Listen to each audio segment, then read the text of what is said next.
नमस्ते, good morning. आज आपण बनवणार आहोत चिकनचा पुलाव. तर आपण चिकन घेतलेले 1.5 किलो आणि 1.5 किलो तांदूळ.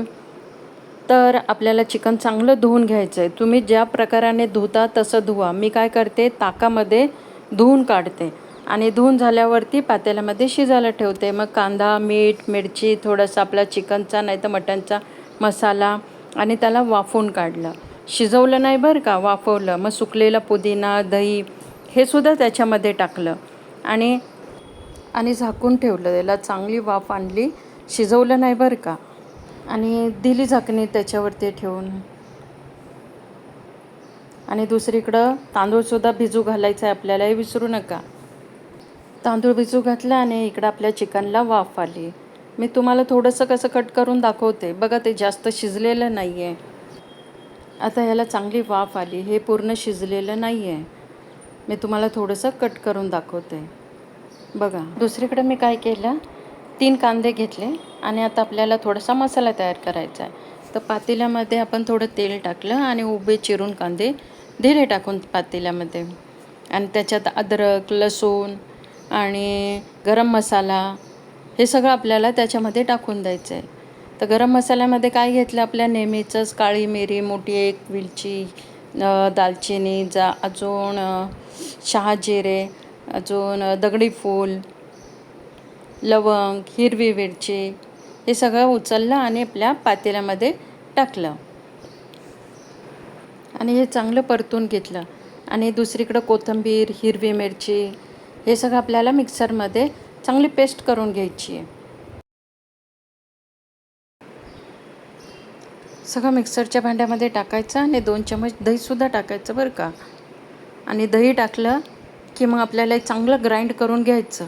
दुसरीकडे 3 कांदे घेतले आणि ते चांगले हाताने स्मॅश केले. पातेल्यामध्ये तमालपत्र टाकलं, तेल टाकलं आणि मग हे स्मॅश केलेले चांगले 3 कांदे ते सुद्धा त्याच्यामध्ये टाकून द्यायचे. कांदे टाकल्यानंतरून आपल्याला काय चांगलं परतून घ्यायचं आहे ते, आणि आपण वाटण केलेलं आहे ना ते सुद्धा त्याच्यामध्ये टाकायचं आणि ते सुद्धा तेल सुटेपर्यंत चांगलं परतून घ्यायचं. आणि हा आहे मटणचा मसाला, एव्हरेस्टचा मटण मसाला. तर आपल्याला हा वापरायचा आहे. चिकनचा मसाला नाही वापरला तर बेस्ट आहे, कारण मटणला जी फ्लेवर आहे ना ती त्या मसाल्याला नाही. तरी आहे ना, तुम्हाला जो पाहिजे तो मसाला तुम्ही वापरा. मी कोणत्या मसाल्याचं प्रमोशन वगैरे करत नाही आहे, पण तरी मी जे चांगलं आहे ते सांगते. मसाला टाकला, पाणी टाकलं आणि आता हे चांगलं उकळून द्यायचं आपल्याला. मीठ टाकायचं आणि अर्ध लिंबूसुद्धा टाकायचं आहे आणि झाकून ठेवायचं आहे. दुसरीकडं आपण वाफवलेलं हे चिकन आहे ना, ते पाण्याला चांगली उकळी आली आहे. तर आता हे सगळं याच्यामध्ये घालून घ्यायचं. हे बघा, मी घातलं आणि चांगलं हलवलं. आता आपला तांदूळ की 10-15 मिनिट झाले पाण्यामध्येच आहे, त्याला आता बाहेर काढायचं काम. इकडं पुदिना आहे माझा सुकलेला, तो सुद्धा मीठ त्याच्यामध्ये टाकून देते पाण्यामध्ये. दुसरीकडे आपलं तांदूळ चांगलं 10 मिनिट झालं भिजलेलं आहे. तर आता ते सुद्धा या उकळत्या पाण्यामध्ये टाकून द्यायचं. आणि या स्टेजला तुम्ही काय करा, थोडंसं चमच्यामध्ये घेऊन चाखून बघा. कधी पण भात होण्याच्या अगोदर थोडंसं पाणी आपल्याला खारट लागलं पाहिजे. ही आजची टीप.